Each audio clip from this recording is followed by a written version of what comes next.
Just when it looked like Joe Biden's legislative agenda was dead in the water, earlier today, Senate Democrats passed a massive spending bill, ironically dubbed the Inflation Reduction Act, after it remained largely intact following the Senate's hours-long vote-a-rama last night and today. The bill was initially secretly negotiated between West Virginia Senator Joe Manchin and Senate Majority Leader Chuck Schumer, and it was modified to accommodate demands from Arizona Senator Kyrsten Sinema that a billionaire tax loophole be preserved in the bill. Here to discuss is a member of the House Foreign Affairs Committee and a former staff sergeant in the United States Army, where he served for 12 years. It's Florida Congressman Brian Mast. Congressman, thanks very much for joining us. Always good to join you. Before I get into that, I got to just mention something here. I just want to take a moment and acknowledge that today is National Purple Heart Day, where we recognize veterans who were wounded in the line of duty. You received the Purple Heart after being seriously wounded fighting the Taliban in Afghanistan. You lost both your legs, you served your country valiantly, and now you're serving the good people of Florida and the Congress. We want to thank you for your service and your sacrifice to your country and everybody who's earned a Purple Heart in our country. Thank you. Thank you. It's an important day. Let's not think about it ambiguously, right? I mean, it's limbs. Yeah. It's limbs. It's vision. It's a lot of things for a lot of people that care about this place. And the emotional toll that it takes on families, and it is a time to pause and thank them and make sure we just don't do it on the holidays. I want to talk a little bit about foreign policy, then I got to get into the domestic stuff.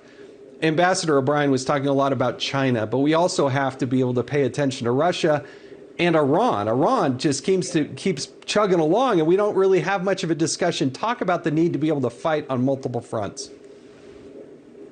Yeah, well, we have Iran going on, but we have it going on in the wrong way, where the administration is looking to give increased access to Iran, to the world stage, to their economy. Now, the problem that we have with every bit of Biden policy is that you have America, who is supposed to be the leader, but you have a world leader with zero red lines. There were no red lines in Afghanistan. There are no red lines for Ukraine. There are no red lines that you can point to for China and Taiwan. And there are no red lines for Iran either. And this is why you see the world burning, in my opinion, right now. Yeah, we got to be able to fight on multiple fronts and have American leadership, peace through strength. I wholeheartedly believe on. One of the ways that we offer our strength is having a viable economy and making sure we're the world's superpower on the economy. How do you read what the Senate passed today, the Inflation Reduction Act? I can't get through it without laughing about the name. How would you be voting or will be voting on this bill, and why? I can affirm I will absolutely be voting no. I think one of the easiest things to point to, this is an attack on American workers. It's an attack on American workers. They're going to tax you. Let's look at what they're most interested in. The Democrats here, they're not interested in policing our border. They're not interested in funding police anywhere around the country. The thing they're most interested in is policing your bank account, so much to the tune that they put forward $80 billion in this bill to hire 87,000 new IRS auditors. That's not to get you a quicker refund. It's to monitor your accounts, to audit you more. This is what they're interested in. That's the policing they really want. Absolute no.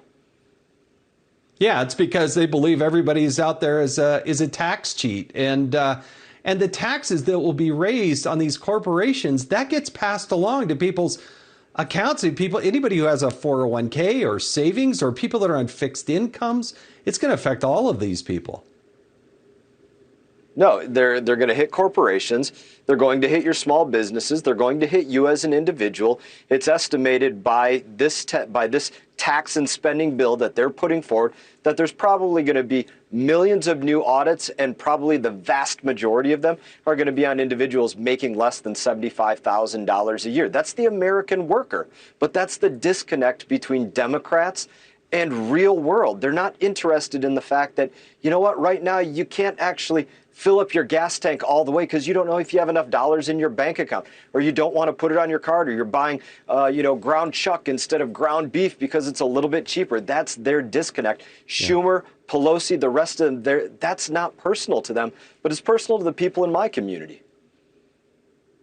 Yeah, you make a great point. They're not out there fighting crime. They're not out there securing the border. They're out there pouring $80 billion in to give you an audit and give you an enema. Enema for everybody in the country. That's their solution. Congressman Brian Mast, thank you for your service to our country on this important day. And thank you for joining us tonight. Thank you, Congressman. Do appreciate it.